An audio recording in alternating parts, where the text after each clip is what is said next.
So what we're going to do is we're just going to play a short video on the technology of in vitro fertilization. I think it's fine to just start the video, right? Yeah, I mean, one of the things I think we should just say is that there is basically reproductive technology, and then a form of that is in vitro fertilization. Correct. So in vitro fertilization is basically where an egg and a sperm come together outside of the body and are then reintroduced into the body.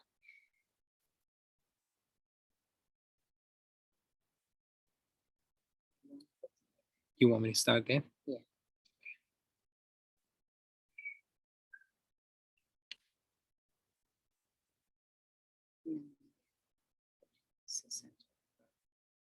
Okay. Process. The ultrasound probe is placed into the vagina and the ovary is visualized. The aspiration needle is advanced through the guide, through the wall of the vagina, and into the ovary. Once the tip of the needle is in a follicle, the doctor activates the suction pump and the fluid is aspirated into the test tube. Depending on the size of the follicle, this may be repeated a few times before the tube is filled. The tube is then brought to the embryologist. The embryologist works inside of an IVF isolette. This provides a space where the temperature, humidity, and composition of the gas can be controlled. The isolette has an integrated microscope and armholes for the embryologist. The fluid from the test tube is emptied into a laboratory dish. The dish is scanned under the microscope. Within the fluid are millions of tiny cells from the follicle called granulosa cells. The embryologist will search around to look for the egg. Once it is found, it is placed into another dish with more media as the search for more eggs continues. Once the doctor has aspirated all of the follicles, the patient is awakened and taken to the recovery area. The eggs are placed into an incubator for a few hours. During this time, either a semen specimen is collected and prepared, or previously frozen sperm is thawed. The eggs are removed from the incubator. If they are still covered with cells, then those cells are stripped away.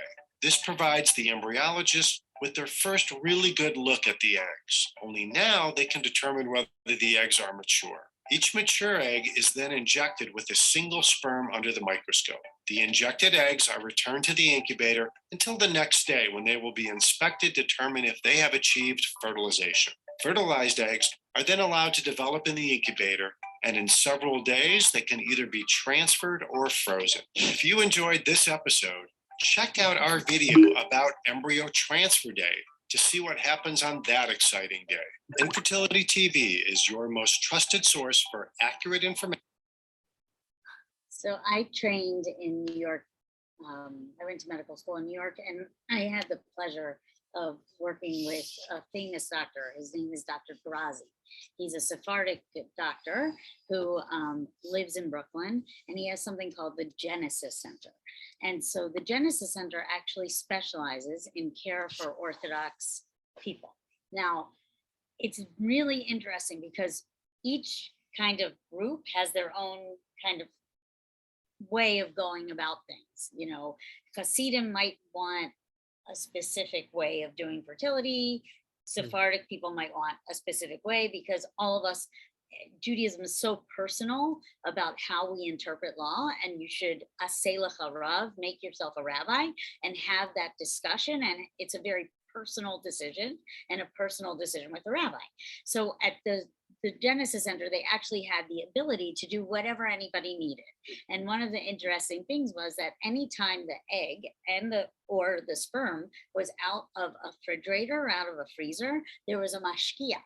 Like, just like when we are in a restaurant and the mashgiach is making sure that things are kosher, same thing. So what they do is they examine the name frequently. They make sure that no sperm and egg is together that shouldn't be. So that was always really interesting. And then also Dr. Gadi also came up with lots of different things, methods of how to help Orthodox Jews get through this process in a less stressful way.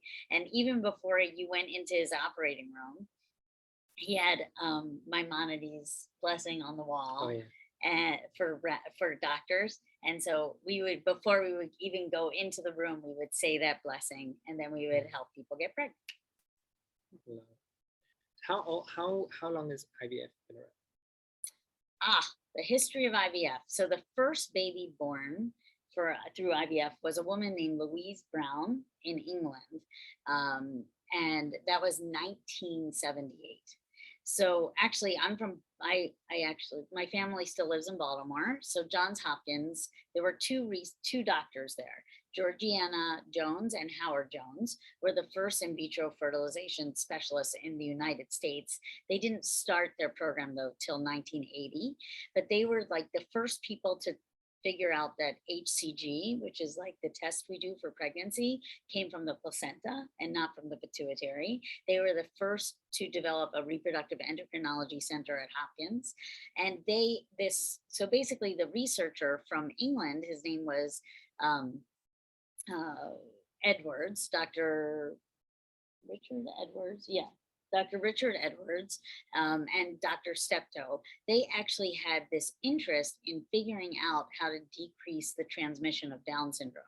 So they were studying genetics, and their main idea was, could we figure out pre-implantation genetics, which we've talked about in the past a little bit. And so when they came to Hopkins, they did rat research, and they actually did in vitro fertilization on rats, and they found that it was successful. And then they went to England, and in 1971, Steptoe and Edwards were both evaluated by the ethics committee in their country because people thought that they had gone crazy, that they were rogue, and like, this is something that we should not engage in because there was never a test tube baby before that.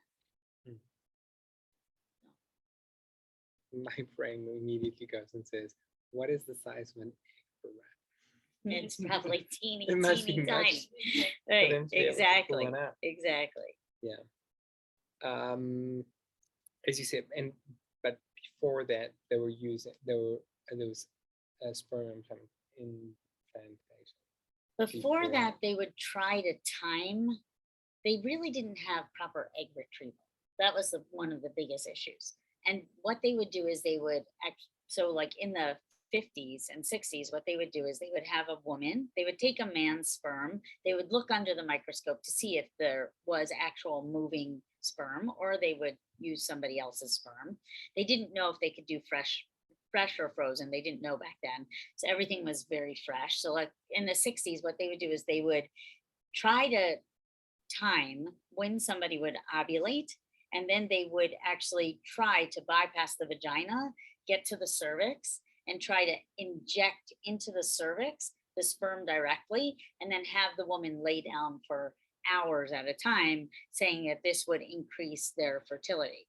It probably did help in some cases because it helped with timing, and it helped to reduce the mucus in the cervix that can sometimes prevent pregnancy also. How many sperm would they inject? Like a whole bunch, right? Not just one. So that's actually debated. And so should we talk about it? I don't know. I'm just,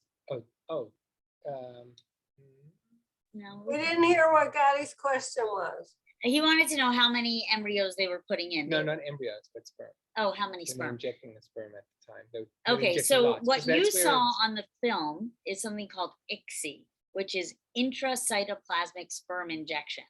That's basically where if a sperm isn't motile enough or the couple is too infertile, they will actually inject the sperm directly into the egg, only one at a time, one sperm at a time.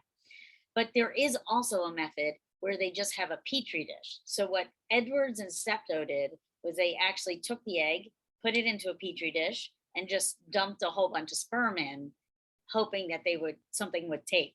They did not know how to do intracytoplasmic injection at the time.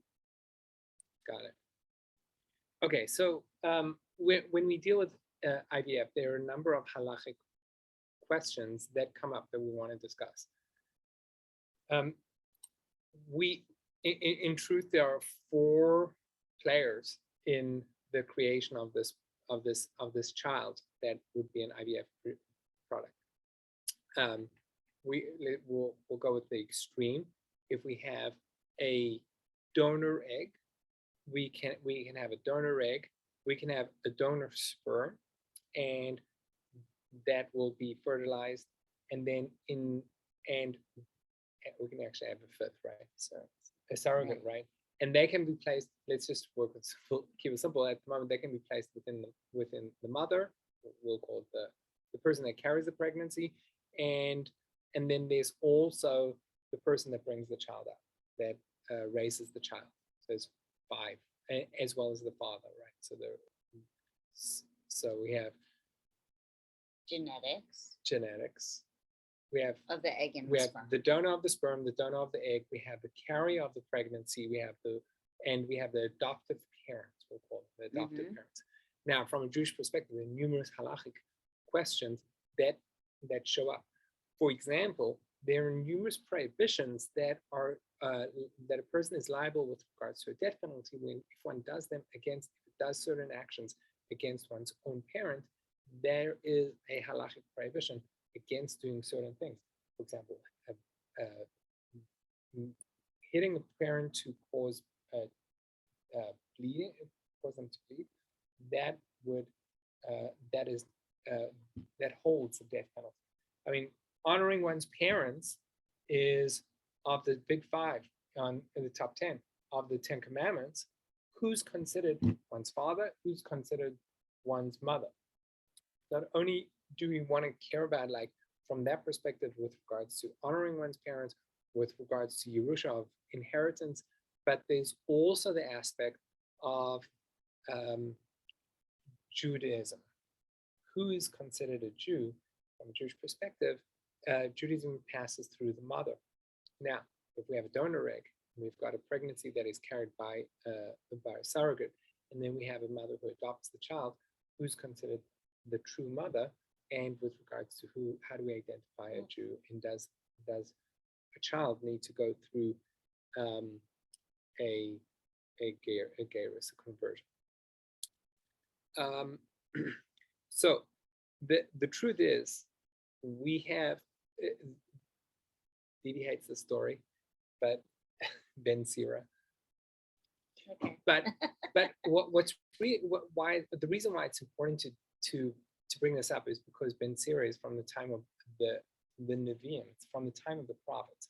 So it's a huge part of Jewish history, huge amounts of time beforehand, and yet our sages actually quote Ben Sira as having artificial insemination, a case of artificial insemination, where Jeremiah the prophet had sperm emission. Do you want to tell us the story? It's terrible. Yirmiyahu, or Jeremiah, was a total downer, right? So he was walking around his community saying, you're bad Jews. We're all gonna die. God's gonna punish us. You gotta be better. You gotta do tshuva. So the story is that people got really tired of hearing him. So they brought him to the mikvah and they beat him up, and he had some kind of a mission while he was in the mikvah. And the story says that his daughter shortly after came to the mikvah, and somehow she had a pregnancy, and that pregnancy was determined to be from her father because she did not have relations with another man, and she had gone in the mikvah after her father had been in it. So the truth is, we hear a lot of these kind of unnatural or extreme stories in the Gemara a lot, right? And when you really think about it, the reason you're hearing about it is because when we look at legal things, a lot of times we look at the extremes in order to come back to the middle, right? I think that's a good way of looking at things. Yeah, I agree. Right? So the rabbis are constantly looking for, let's find a scenario that you might not necessarily believe that seems to be on the extreme, but let's look at that as a stepping stone for understanding the halacha that we're about to discuss. Yeah, and what I think is where I mean, 100 years ago, no one would have ever believed you to talk about a case of artificial insemination. It's true. No one would ever, 1978, right? I'm getting older. 1978, right? 80 years ago, 100 years ago, no one would believe this concept of artificial insemination. And yet we have Ben Siri as a case that was quoted thousands of years ago in the time of the Gemara as a person. And he's, yikes, hate it when it does that. Why did it do? Oh, there we are. It just timed out. I have no idea. You guys can still hear and see us, right? Yeah. Okay. I have no idea. It's like The scary. video's over. It's okay. And Ben Siri is attributed to his father Yirmiyahu, that his father is known as Jeremiah the prophet. So one could argue that a parent is a father is someone who has a sexual relationship with a woman, and a child is born from that. Ben Siri was not born from a sexual relationship. It was an artificial insemination, and yet he's attributed to have his father as Jeremiah the prophet. And therefore, Rabbi Vadia Yosef, Rabbi Nebenzahl, they all hold that a child from artificial insemination, the donor of the sperm, is considered the child's father. Okay, so that's going to have numerous repercussions with regards to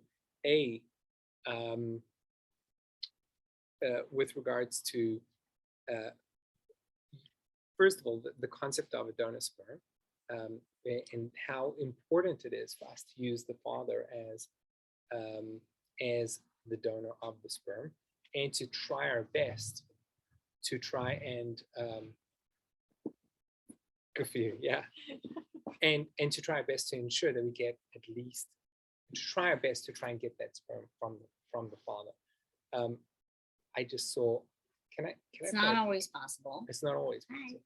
And now I just understood this beautiful case of Bonei Olam, where they interviewed a couple. Bonei Olam is this company, that organization that helped people with infertility issues, and they interviewed a couple who had a child through Bonei Olam. But they tell the story, and that he came from he had many siblings, and he wanted a large family when he got married to an Orthodox couple. And he remembers they were sitting 2 or 3 years in the doctor's office, and he said he just remembers the number that they gave him. It's 0.0001 sperm. Like That's nothing. That's like a nothing, right? And he was very he was very positive. Oh. He was very positive. They called Bonei Olam. Bonei Olam gave them guidance. Sorry, Adrian. We started at 7. And they did an operation. I don't know what the operation, what operation is, but they found the one. Wow. They found the one, and it's a baby boy. And it's his baby. Yeah, it's his baby. That's so nice. It's beautiful. So the question is, if the father is completely, what's the word? Azospermia. There's no sperm. Right. Oh, right. There's zero sperm. Then what? And we want to go for a donor. What would be the ideal type of? Who would be the ideal donor? But to me, it doesn't halachic matter, perspective. because Judaism is from the mother. Judaism is from the mother, but the problem that we would face is the father, but the father is the father. So if we get a Jewish donor, what's the problem? If we get a Jewish donor, then we can have a problem where this child could marry his own sister. And it's not allowed to marry one's own sibling. So all halachic authorities are very clear that the ideal would be to go for a non-Jewish donor.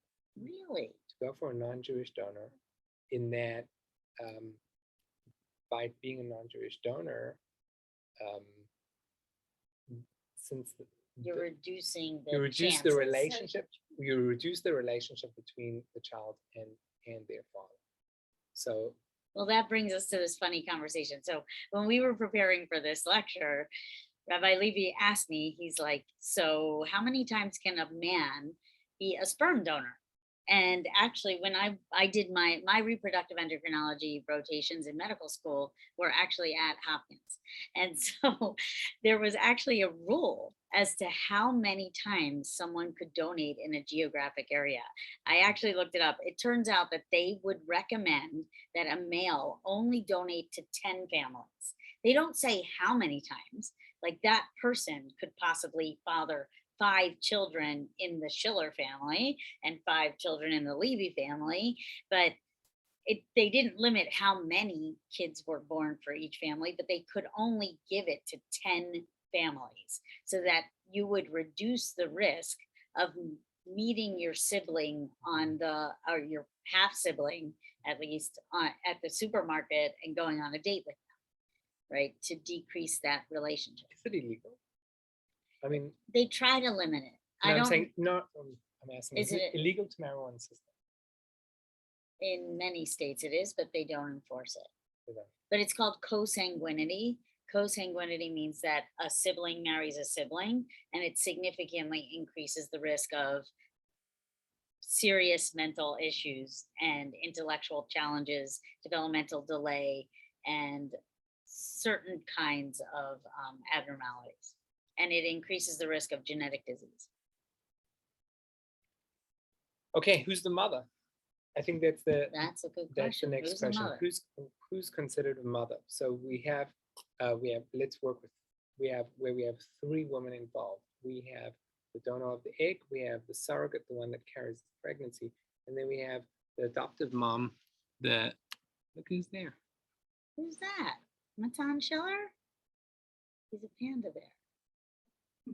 Hi, Matan Schiller.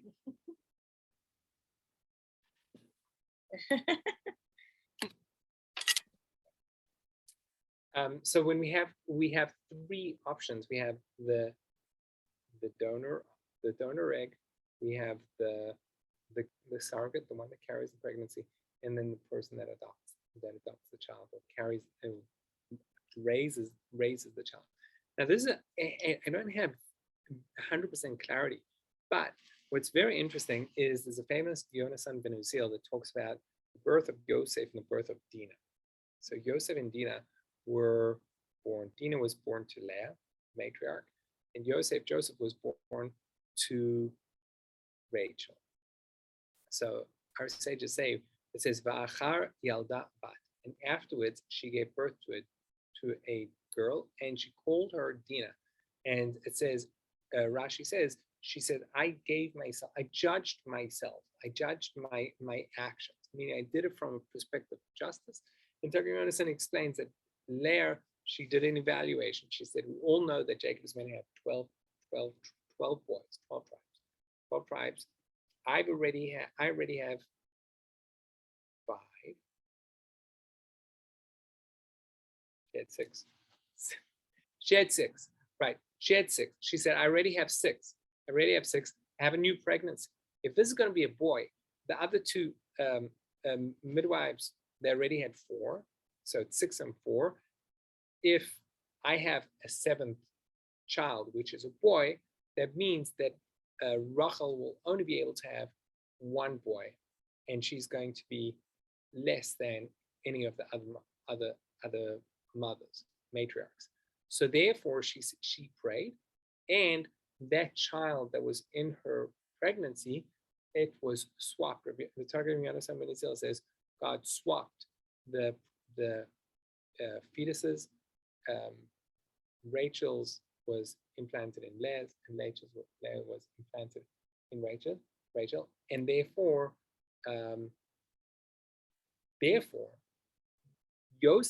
Joseph, the egg that he was born from was Leah's egg, and Joseph is never attributed to be Leah's son. So, Rabbi just comes from that.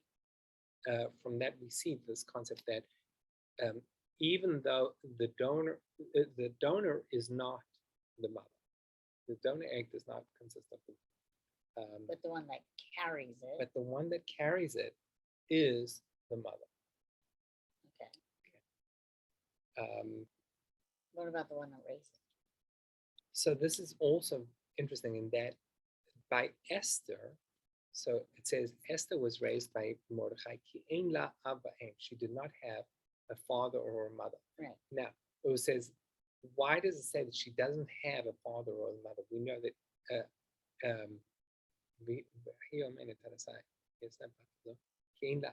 she didn't have a father or mother. What do you mean she didn't have a father or mother?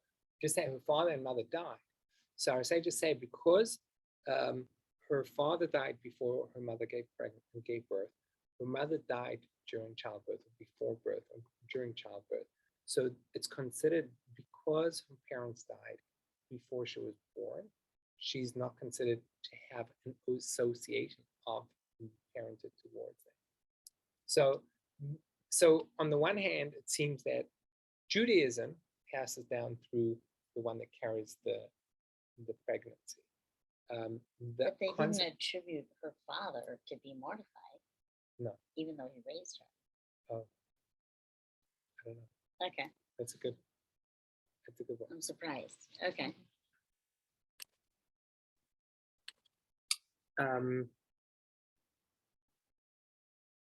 Okay, so the father's the sperm. The father is definitely The father the is sperm. always the sperm. And you're correct. saying so far we think that the woman who carries the baby Correct. is considered a mother. So why is it, so do Like we Jewish see by Rachel couples, and that, would right, Jewish always a couples benefit from having a non-Jewish mom, non-Jewish carrier, surrogate? Or a, It's such a good question. It would sound like Jewish couples would benefit from having a Jewish mom. a Jewish surrogate? But the problem there is intermarrying, is marrying one's own sister once again. Meaning, if the carrier, if the surrogate is Jewish, and she gives birth to this child that is adopted by the Jewish parents, and then she has another child, there's a possibility of them marrying as siblings. I didn't get that far. I would venture to say that it would make more sense to use a non-Jewish surrogate, have raised the child as a Jew. And You had a yes, so you're okay with sharing yeah, I have a very close friend of mine who actually had problems with fertility. And when they asked a rabbi, they were encouraged to use a non-Jewish surrogate. And when the girls were born, they both were brought to the mikvah and kind of had a mini conversion. And then they didn't have to like actively convert like someone who just is deciding in adulthood to become Jewish. It was basically, it's kind of like a ceremonial kind of conversion. Right. It's Is that almost what you they're mean? brought up as, so what we call it is they Megara.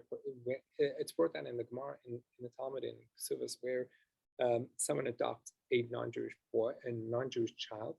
They're able to put them in the mikvah and have them bring them up, almost convert them from infancy and bring them up as Jews, and that will continue. And then at the time of when they turn bar mitzvah or bat mitzvah, they get the option to choose out.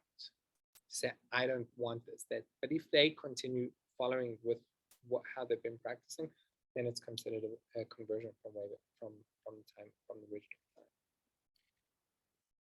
time. And then we're going to talk about. Do you want to talk about fetal? Yeah, so there's an interesting thing. We had talked about Roe versus Wade at a previous discussion. A lot has changed with Roe versus Wade since that previous discussion. Yeah. That was like 8 months ago.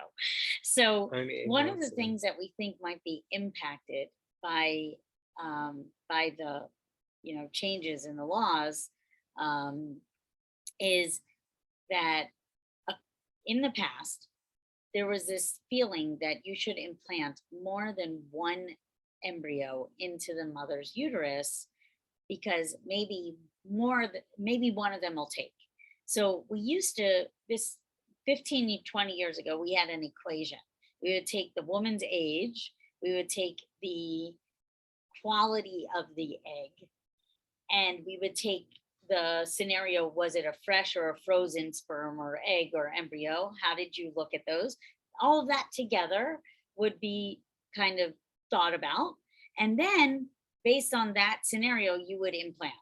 But we all know that multiple deliveries tend to be more dangerous, right? We know in general, twins tend to have low birth weight. They tend to be more premature. They tend to have respiratory problems. And you can imagine that higher order pregnancies, which would be 2, 3, 4, 5, 6, 7, and possibly 8, right? Because we have a recent occurrence of a woman who had those octuplets, right? That is the first surviving octuplets ever in the history of the world. Okay. And so what they would do is the problem was that the couple would go through significant turmoil because they were told by their doctor, okay, I think we should implant 2. Okay, 2 split. Now we're at 4. We're going to encourage you to do something called fetal reduction. Fetal reduction means that we actually inject directly into that embryo and the embryo dies. It doesn't tend to affect the other embryos at all, although there is a slight risk of miscarriage because you're manipulating the uterus. And it tends to be safe, but there's a lot of moral turmoil that the couple sometimes goes through, right? Because here's a couple that wanted to get pregnant so badly. They went through this whole process, and now you're telling them they have to choose one of their babies to destroy. And so one of the things that is happening now is you could potentially be in a state where you're not allowed to have a termination, regardless of the age of the baby, right? Or the age of the embryo. So what happens if you find yourself in Louisiana and you have 5 embryos in your uterus, and that is a very, very risky pregnancy for both the mother and all of the children? And what if you couldn't do fetal reduction? So I did a little bit of research on this to see, and it turns out that that most of the data today shows that all you need is 1 embryo, and that it did not actually improve the fertility rates of infertile couples doing in vitro fertilization by putting multiples in and hoping one catches. So actually now in most states, I guess it depends on who your physician is, they actually don't even tend to put more than 1 in to reduce that problem. It's new technology. I mean, like It's new within the technology. past 8 years, 5 years. 'Cause I mean, Exactly. This is totally new. right. Because I mean, I remember in Denver, there's a specialist in IVF, and I was speaking to him about this, and he was saying how they would always put in 2 or 3 all the time, and then they just see which ones are healthiest, and then Exactly. And then they would just be done with it. Yeah. And from what we learned before is that in Judaism, an embryo that is that early typically wouldn't be a problem for Judaism to terminate. 40 days. Right. So I just wanted to tell you all the story of the Octomom, because for this lecture, I actually looked it up because I didn't know about it. So this happened in 2009. I'm curious to know who thinks that she was driven by fame in order to go for the Octomom. Everyone thought it is, right? No, she didn't. She didn't. She did not. It was unbelievable. It wasn't. Her name is Nadia Suleiman, and she's known as the Octomom. And she had 6 boys and 2 girls, but she had previously already had 6 children through in vitro fertilization with this doctor named Dr. Michael Carava. And he actually lost his license. So she had this moral turmoil also. She had these frozen embryos, and she said, I cannot live with myself if these frozen embryos stay in a freezer for the rest of their lives, or if they're discarded. I want you to implant all of them. She had problems with fertility based on her endometriosis, but she wasn't that old. She was in her mid-30s. And so he, according to like the standard of care at the time in 2008, 2009, they should have only implanted 3. And he implanted 12 embryos into her. Wow. 8 cool. 8 cops. Jeez. They thought she actually was pregnant with 7. Thank you. But she ended up having 8 because they delivered the babies by a C-section, and they found another hand when they were starting to close the uterus. Oops, there's another one. Oh my gosh. Yeah, this wasn't her choice actually, and I So think wait, so how much did any one of them weigh? Yeah, that was my Like question. 1 pound or they all survived. I think they it all was survived, but for about 31 weeks. I didn't look at the weights, but they did all survive. So 31 1 or 2 of them are autistic though. Oh, wow. Oh, wow. Fascinated to know if they were all from the same father. They are. They are. Yeah, Wow. it's 1 sperm donor. Did But they, she also didn't have a man. She didn't have a partner at all. So this was a bought sperm. What country was this done in? United Here, right States of here. America. That's In right. America? Oh, because the name sounded foreign. Dr. Michael Carava actually trained in Cleveland, but I think he did it in Vegas. I'm almost positive. Oh, Beverly Hills. That's where it was. What happens in Vegas stays in Vegas. Exactly. Exactly. Beverly Hills. So one of the big questions that come up once when one tries to do halachic questions that come up with regards to in vitro fertilization is, what do you do with the fertilized eggs once they have been fertilized and you have them in test tubes? So they actually have them in these tanks of what they call nitrogen. They're frozen in nitrogen. They're frozen in nitrogen. They have them all there and in there. And the question is, And couples actually pay for that. So you they pay. pay to Yeah, hold them there. yeah, you have to pay. Oh, I So you have to pay to maintain those frozen embryos. So you could pay between $100 and $300 a month just to maintain them until you say, I don't want to use them anymore. And then they might give them for research or they might discard them. What does it mean that they give them for research? It means the zoologists that are training sometimes need to practice Oh, I see. or That's just practice. implant. Yeah, Got it. practice, not, or manipulating the blastocyst, right? So, or they're looking at the quality of the eggs. But one of the scenarios that really is very common, especially in the Jewish community, is that if someone has BRCA, which is the gene for breast and ovarian cancer, that's a dominant trait. That's dominant. So it could be from either the mother or the father. But what they'll do is, if they know the couple has this very high propensity to carry on BRCA to the next generation, they take the blastocyst, they evaluate the genetics, they do pre-implantation genetics on them, and then they discard those other ones, or they give them for people to study the genetics. So one of the questions is one allowed to destroy embryos that have been fertilized? What does one do with them after one has them? One of the big, it's actually interesting how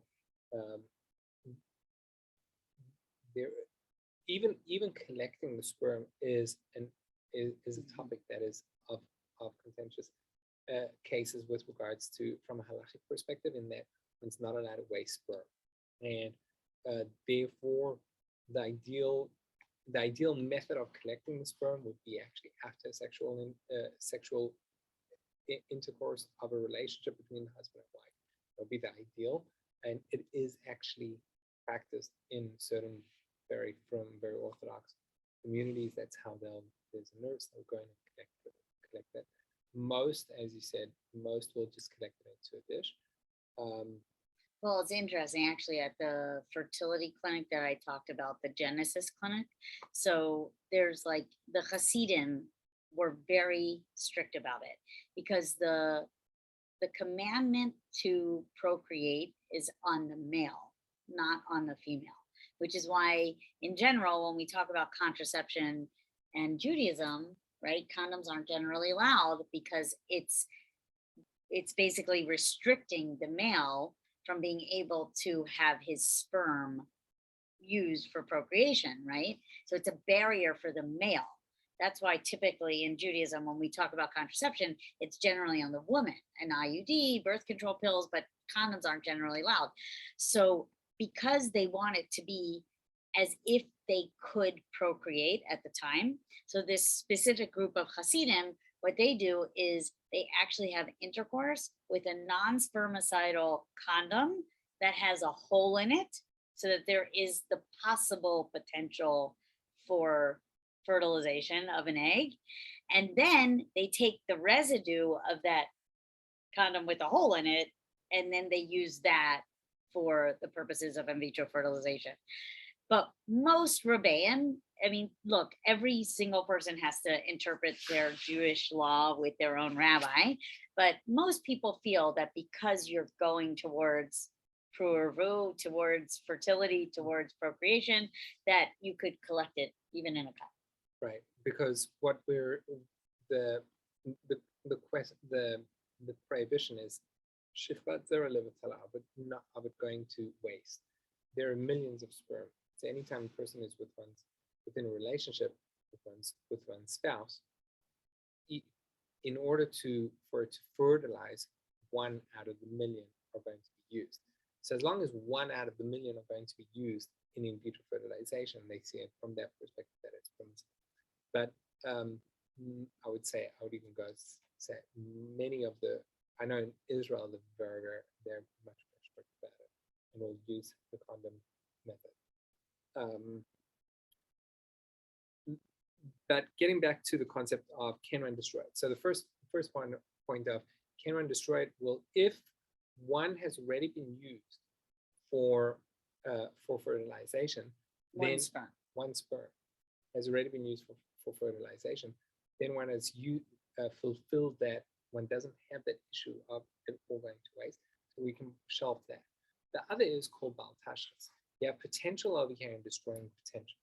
This is a very interesting case. So the Gemara talks about Rabba and Abaya. Rabba, it created a golem. It says Rabba created a human that Clay monster. A clay monster, right? He created. It says, Rabba Baragaber created a being, a human being, a being that looks like a Frankenstein. Exactly. And he sent him to Abaya, and Abaya had a conversation with him, and he said, Abaya said to him, since you can't speak, you must be one of the creations of my friend. Return to your dust. And he destroyed it. So a number of interesting things. Why couldn't he speak? Yeah, why couldn't he speak? Why couldn't he speak? Because the human being has to have an neshama. An neshama, the definition of a soul is a ruach mamalala, a soul that can speak. And it's very interesting. All the situations, even Frankenstein couldn't speak. Is that right? Couldn't communicate. Yeah, he grunted, right? Yeah. It's interesting. They all keep to that original. I wonder where they got this story. So, and a soul cannot be infused by Hashem. So even though they could create a beast of some sort, it didn't have that human attribute of a soul, which was the ability of being able to speak. But the question is, so was Abai, when he destroyed him, when he killed this thing, was he liable of killing a human being? Obviously not, because it was just So it wasn't considered murder. It was not considered murder. So what was it considered? Well, it was, let's say, nothing less than an animal. Now, can one kill an animal? Yes, we kill animals for personal use, for food, for clothing, whatever it may be. But just to kill an animal for the sake of fun or sport or whatever it is, that's prohibited. So the question is, why did Abai destroy this being if Rabba made it. if it's not, it should be Baal Tashchis. It's just like killing any other living thing, and so it seems to be that since it would be nothing less than mind-boggling. It's just like it does have potential, it can help, but it is not one of Hashem's creations, and it is just this, just merely as an active thing that exists, that is not, so it's not active of destroy. And people, and so Rabbi and Rabbi Nevinsal also pull it from there, is that the ability of being able to destroy a fertilized embryo is permissible as long as it's less than 40 days of development. Because it doesn't have a soul yet. It's just a Doesn't have potential. It's not real. Okay. My bad. That's cool. So if it's frozen and not divided, the Correct. clock stops. Exactly. The clock does stop. So once you freeze it either at day 3 or day 5, it stops. But I think, I mean, how long can it last? Years. No. I'm saying, how long can it develop? 3 to Or 5 days. So it depends 3 on to 5 the days. And if center it's you're not in. Injected, then it will die. It will, well, so what happens is you have a blastocyst that is basically dividing cells, and somewhere between 3 and 5 days, it kind of creates this like little mini shell, and that shell gets broken to create the placenta. So at a certain point, the cells can't maintain their own energy level. They kind of like need their own food. So if they don't create a placenta, then it'll die off. So it creates So in order for living. a blastocyst to actually continue to develop, at some point it has to kind of stick to that uterine wall and lining to create the placenta, and then it gets its food and oxygen from the mother. So if you just let it keep going, it would just die because it wouldn't have enough. What percent of IVF take? It really depends on your age. So truthfully, at this point in history, they claim that the rate of fertility of an IVF specialist is the same as a natural couple, which could be, let's say, 33%. That's what they always quote, 33%. which is phenomenally. I believe so. That they say that a couple that's fertile and having intercourse at the right time of the month, that they have about a 33% chance within that year of having. One That day, sounds so low. That's It sounds low. low to you? Sounds low. He said it sounds high. Wow, interesting. Is this cup half full or empty? No, it's not that. Not that. Wow, I would think it would be Wow. higher. If it's all the right time and right this, right that. Right. I mean, we're basically taking a couple who are infertile, and we're making them, and we're Oh, that's, have a child. I mean, think of it from that's that. something different. Oh, okay. Oh, Then I right, but misunderstood. I thought you said that a regular couple has the same percentage. What the in vitro doctors are claiming is that depending on the age of the woman, like let's say Okay. somebody's not 50 years old, okay? But let's say they're in their 30s and they're having fertility issues for whatever reason, they claim that their fertility rates are similar to natural fertility rates with this intervention. Oh, okay. All right. It doesn't deny the fact that it's still stressful, right? They still have to get hormonal challenges. They have to, get monitoring. There's still lots that's going on, but that's what they claim. Okay, got it. So two more interesting things that I wanted to just bring in is number one, in order to collect the egg, the mom needs to go through Hormonal stimulation. Mhm. Right? Can one do that on Shabbos? So she'll usually get a shot. Give Oh herself yeah, a shot. can you? It's a fascinating question, right? That's a great question. It's such a great question. So the question is the mother considered a chole? Is the mother considered someone who's sick? Not really. Because on Shabbos, you're allowed to do, one's allowed to do certain prohibitions in certain behaviors for a chole she'ein lo sakana, someone who's sick. Obviously, if someone who's sick that has life-threatening disease, the life is is being threatened, you're allowed to desecrate the Shabbos for them. Someone whose life is not being threatened, there are certain permissions. For example, one's allowed to have a non-Jew come and do a Torah prohibition on Shabbos for a Chodesh and for someone who's sick that is not life-threatening. Like what? So our current situation is, if we define the mother as a Chodesh and B'Sakana, as someone who's sick, one is able to give a shot. A shot is actually a prohibition from the perspective of creating a bruise on Shabbos, not a bruise, but a cut on Shabbos. That is a prohibition on Shabbos, and someone's allowed to have it done through a non-Jew.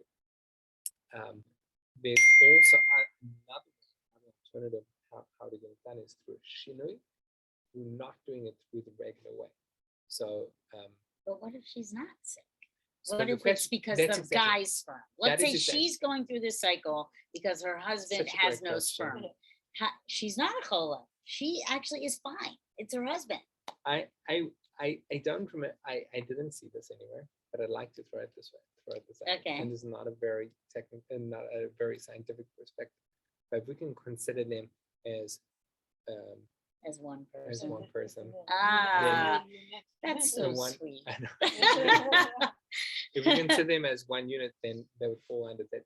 A couple who are not able, I think the way I saw it is a couple who are not able to have a child are considered, both of them are considered a chola.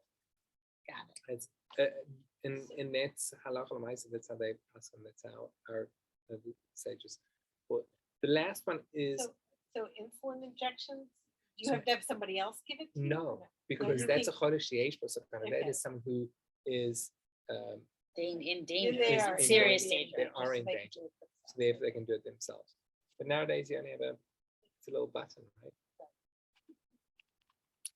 And the last is the question of a mamzer.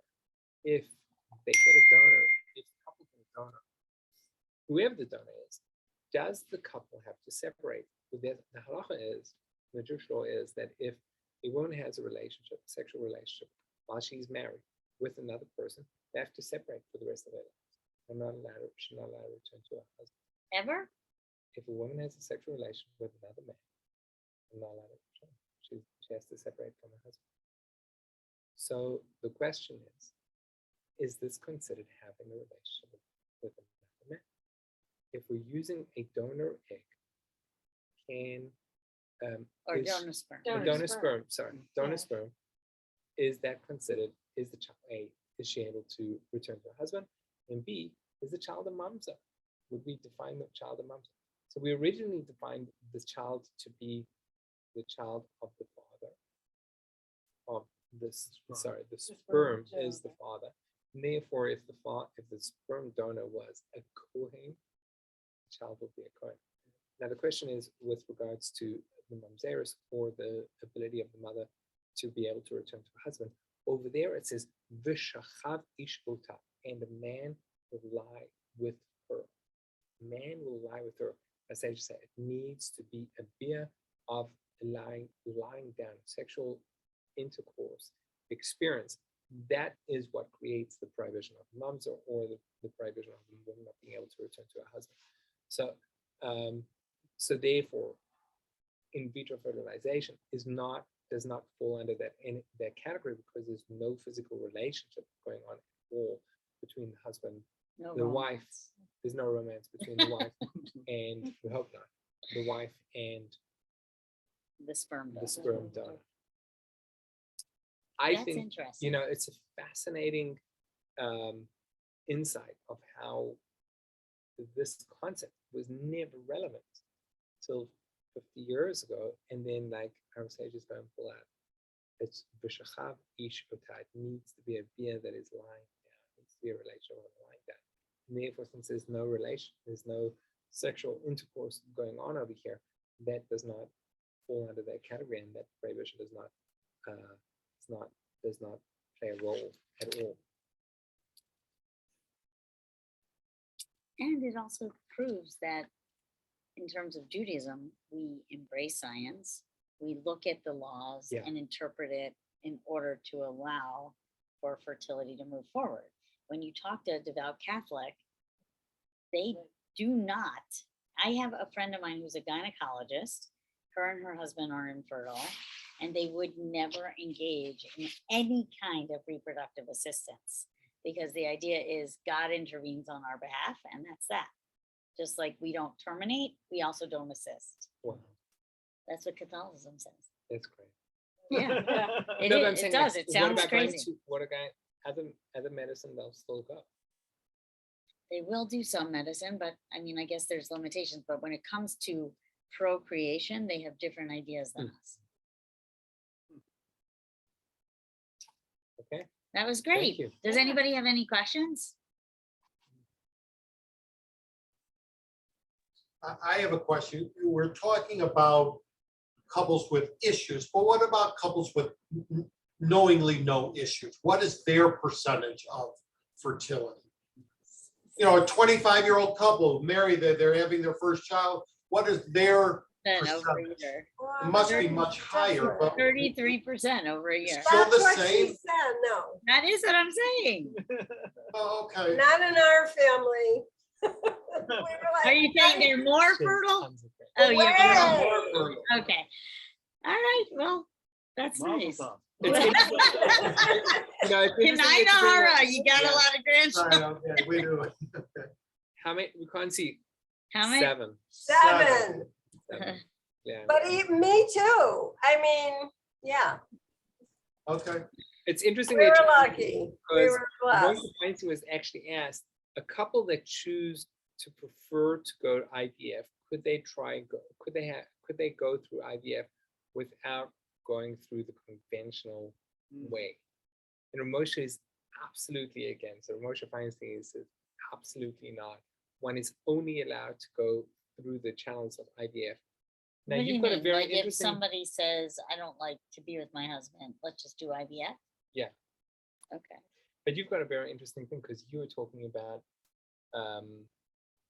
if there is a genetic issue, Mhm. then you saying it's much more preferable to go that way than to go the traditional Exactly. way. So Bonat Olam, the organization that Rabbi Levy was discussing before, they really also started because there was this problem with Tay-Sachs, right? So some of those genetic diseases that Jews carry, Canavans and autosomal dysautonomia, all these weird ones that Jews tend to carry. So let's say, you know, a couple gets married, they did not have genetic testing before they got married, and they realize that they are at risk for Tay-Sachs. So Bonat Olam was actually developed to help couples that wanted to have fertility to parse out those embryos that would not be healthy and that might die.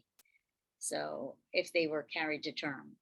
So to allow for a couple to have, so I'll give you an example actually. So in Baltimore, I work with the Kalas, the Jewish brides. And what happens is before a couple goes on their first date, they actually get their number, they get a number in high school. Ma'am, do you have a number? You have a number? What's your number? 8675309. So anyway, so you get a number, and the matchmaker takes the man's number and the woman's number and calls this center and says, is this couple compatible? Right? And if they say that the couple is not compatible, then it means that somehow there's a genetic disease that if they got married and had a child together, they would have a 25% chance of having a baby with Tay-Sachs, like, let's say. And so there was this happened. A bride teacher called me and she's like, I put this couple together, but I've never had anybody that didn't match numbers wise. So they were anxious to go on the date and I forgot to get the numbers, and they're thinking about getting engaged. So I finally called and they're not compatible. What do we do? They were in, she was so nervous about it. Oh I actually said, it totally doesn't matter. So how If long they did- really want to get married, let them get married and they'll have pre-implantation genetic testing. Done. So what does that mean? It means that they will not have children through natural sexual practice. Mm. They'll have to do it through in vitro fertilization to reduce the risk of having a genetic abnormality. And halacha would embrace that. But it's unfortunate that it happened. But the reason this happened is because when Reb Moshe Feinstein developed this idea of getting the matches and the numbers and making sure couples are compatible, we Was really didn't before. have the technology to overcome it. So I told her, I said, look, if the couple's really in love, okay. If they had a love match, that might have happened too. But they need to know. But the fact They that they need to know know ahead of how- time is still a blessing. They need to know how they need to go about. Exactly. Is there a massive expense in having IVF? It is, IVF is expensive, but if your insurance could cover it.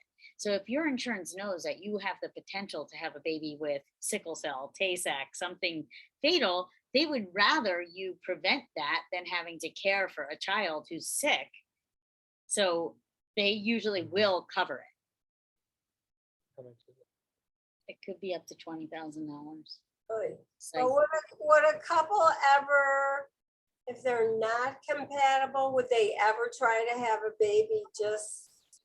And they could, but they have Right, 20, but it's a okay. 1 in 4. It's a 25% chance of having a baby with that disease. They'll die under the age of 3 or 4. Yeah. no. Yeah, nobody would want that. Mm. Thanks, everybody. Thanks. Thank you, very interesting. We'll see you in a month. Okay, adios. Bye. Shabbat Bye, Matan.